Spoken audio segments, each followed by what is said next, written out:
पिछले कल कुछ मांगों को लेकर हिमाचल राज्य के अध्यापक संघ का शिष्टमंडल शिक्षा सचिव एवं मुख्यमंत्री के प्रधान सचिव राकेश कंवर जी से और उसके बाद शिक्षा मंत्री जी से मिला और तत्पश्चात हमने माननीय मुख्यमंत्री से भी मुलाकात की। जिस शिष्टमंडल में बहुत से हमारे साथी थे, 20 से 25 लोगों का एक डेलीगेशन था।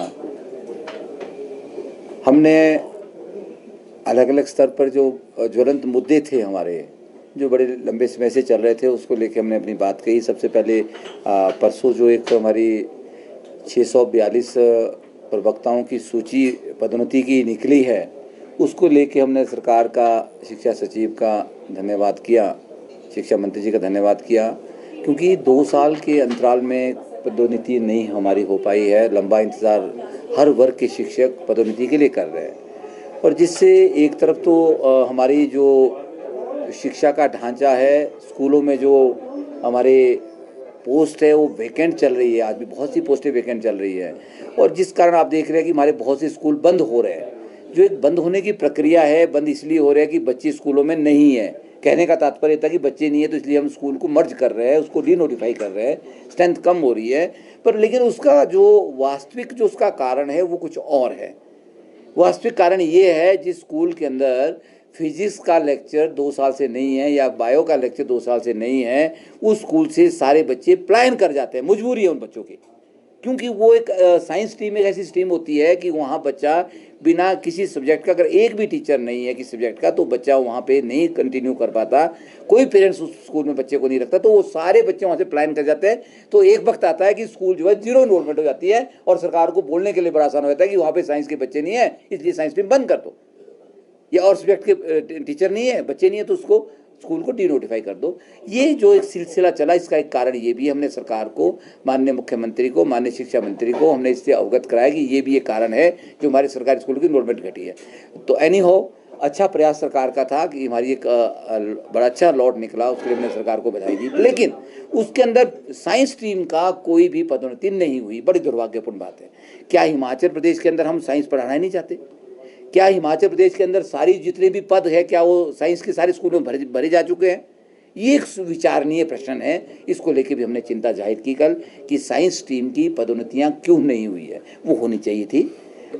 इस बात को लेकर मैं बहुत पहले अपने लोगों को ये अपने पोस्ट के ब्लॉग के माध्यम से मैं अवगत करा चुका था कि लगभग 650 के आसपास पदोन्नतियां होनी है, जिसमें साइंस की कोई पदोन्नति नहीं हो रही है। तब तो हमारे शिक्षक साथी सब सोए थे, तब किसी ने कुछ नहीं बोला। अब जैसे लिस्ट बाहर निकली तो उसके बाद फ़ोन पे फ़ोन आने लगे, जी हमारी नहीं हो रही, जी हमारे को क्यों छोड़ दिया। तो मैंने कहा था हमें जागरूक होना चाहिए, हमें समय से अगर हम आवाज़ उठाते तो शायद प्रेशर बिल्ट होता। लेकिन एनी हो, हम आज भी मीडिया के माध्यम से सरकार तक अपनी बात पहुंचा रहे हैं। हम लिखित रूप में भी कल हमने बात दी है, हर लेवल पे दी है, कि इसमें मांग की है कि साइंस टीम की पदोन्नतियां की जाए। इसके साथ साथ हमने एक और मांग की है कि बाकी पदोन्नतियां जो बहुत टाइम से लटकी है, जेवीटी से टीजीटी की है, सीएनबी से टीजीटी की पदोन्नति होती है हमारी, पीटी से हमारी जो है वो डीपी की पदोन्नति होती है। फिर हमारी एक जो फाइल गई है अभी लेक्चरर और टीजीटी की जो हेडमास्टर बनने हैं, जिसमें 250 से ऊपर के लोग हैं, 300 के आसपास, वो भी हम मांग कर रहे हैं कि कल हमने बोला कि उसको भी सूची को, उसमें डीपीसी हो गई है, पिछले महीने हो गई है, जुलाई 28 को डीपीसी हो चुकी है उसमें, तो वो लिस्ट भी जारी की जाए। वो सरकार के पास स्टेशन लगाने के लिए विचाराधीन है, तो वो भी 1-2 दिन में निकल जाएगी, ऐसा हमें आश्वासन मिला है। तो उसके साथ एक प्रधानाचार्य पद की जो पदोन्नति होनी है वो भी नहीं हो पा रही है। वो अभी कमीशन को गई थी, कमीशन ने उसमें बहुत सारे ऑब्जेक्शन लगा दिए, क्योंकि लंबे समय से पहले से जो है कमीशन से पदोन्नतियाँ नहीं हो पाई, कमीशन से नहीं हुई प्रिंसिपल्स की। अब उसमें एक और बड़ी भारी दिक्कत क्या है कि लगभग 900 से ज़्यादा पदोन्नतियाँ होनी है, खाली रिक्त पद है प्रिंसिपल्स के हमारे स्कूलों में।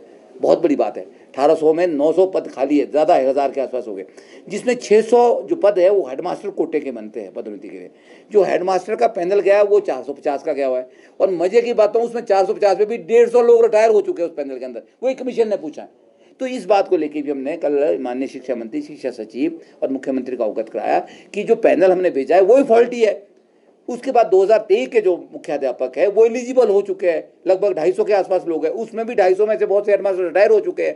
तो उसको जो लोग डिलीट किए जाए, जो रिटायर हो चुके हैं, जो लोग अभी सर्विस में है, इन सर्विस है, उनका फ्रेश पैनल जो है बनाया जाए। तो मैंने कल भी डायरेक्टर साहब से वो जो सेक्रेटरी साहब ने रिप्रेजेंटेशन में बाई हैंड दिया था उसमें लिख के, और वो मैंने आज सुबह भी डिस्कस किया, कल भी किया है कि एक फ्रेश पैनल तुरंत जाए, ताकि जो है हमारी जो है प्रधानाचार्य पद की जो पदोन्नतियाँ होनी है, 900 से ऊपर जो हमारे प्रिंसिपल बनने हैं, वो अविलंब जो है उसको भरा जाए, उसको बनाया जाए, कमीशन को उसकी जो आपत्तियाँ कमीशन ने लगाई उसको दूर किया जाए। ये बात कल हुई है। उसके साथ थी वो भी हमने कल कही है। माननीय मुख्यमंत्री ने 15 अगस्त को घोषणा की है कि क्योंकि वैकेंसी है बहुत सारी पड़ी, इस वक्त हम सब जानते हैं कि स्कूलों में पद खाली चल रहे हैं, और हर महीने जो है कम से कम 500 जो पद 500 से 1000 के बीच जो है शिक्षक हमारे रिटायर हो रहे हैं हर महीने, इससे भी ज़्यादा हो रहे हैं। तो इसको लेके सरकार भी चिंतित है। तो सरकार ने एक निर्णय लिया कि हम सारे टीचर्स को 31 मार्च को रिटायर करेंगे। इसलिए करेंगे कि नए पद भरे नहीं जा रहे, तो बच्चों को लॉस ना हो, उसको कंपनसेट करने के लिए 31 मार्च की एक डेडलाइन मुख्यमंत्री ने दी, वो स्वागत हो गया। हम तो बात कर रहे थे कि टीचरों की जो रिटायरमेंट है वो प्रोफेशनल है, जैसे हमारे यूनिवर्सिटीज़ के अंदर है या डॉक्टर्स की है, वो 62 साल और 60 साल है, तो टीचर की भी 60 साल की जाए।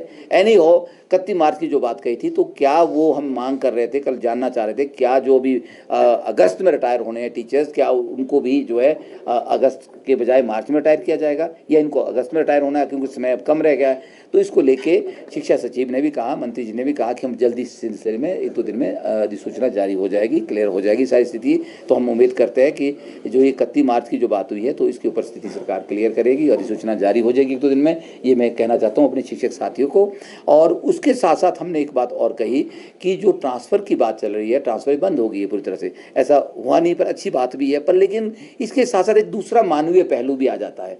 कुछ विशेष परिस्थितियाँ हैं, कोई हैंडीकैप्ड है, किसी के बच्चे की प्रॉब्लम है, किसी के पेरेंट जो है उस स्थिति में है कि उसको नहीं छोड़ सकते आप, तो कुछ मानवीय पहलू को देखते हुए, क्योंकि मुख्यमंत्री तो अभी भी बीच में नोट दे रहे हैं कुछ विशेष परिस्थितियों पर, वो इम्प्लीमेंट 0% हो रहे हैं, तो उस नोट देने और ना देने का कोई औचित्य नहीं। तो हम ये मांग कर रहे हैं कि विशेष परिस्थितियों में जो तबादले, हर आदमी को कोर्ट क्यों जाना पड़े, कोर्ट से तो अभी भी हो रहा है, कोर्ट से रिप्रेजेंटेशन आता तो हो रहा है, सरकार से आ रहा है तो नहीं हो रहा है। तो हम ये भी मांग कर रहे हैं कि विशेष परिस्थितियों में सरकार के जो रिप्रेजेंटेशन है, अप्रूव्ड ड्यू है, उसको लागू किया जाए, उसमें भी स्थानांतरण होना चाहिए। और उस स्थानांतरण की जो सीमा है 30 किलोमीटर की, उसको हम बार बार कह रहे हैं कि बहुत ज़्यादा है, उसको या तो पहले वाली 15 और 25 रखा जाए या 20 किलोमीटर फ्लैट कर दिया जाए। दोनों ऑप्शन उसमें सरकार को हमने बहुत बार लिखित में भी दिए। ये बात हमने कल भी कही है। मेरे जनरल सेक्रेटरी ने बड़ा स्ट्रेस करके मंत्री जी को कहा कि सर इसको कम करने की आवश्यकता है, हम बहुत बार इस बात को कह चुके हैं, तो इस पर भी उन्होंने कहा हम सरकार विचार कर रही है।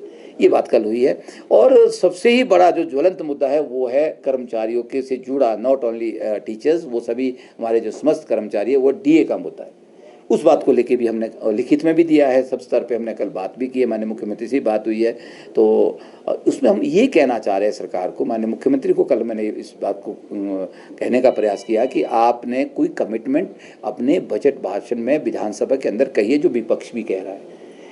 उसमें ये कहा गया है कि आप जो है 15 मई को जो है पहली जो हमारी जुलाई 2023 की, देखिए एक तो पहली बात मैं करेक्ट कर दूं कि बार बार मीडिया के माध्यम से, प्रिंट मीडिया में, विधानसभा में भी बात आई कि 11% DA कर्मचारियों का ड्यू है। 11 नहीं है, कर्मचारियों का 13% DA ड्यू है।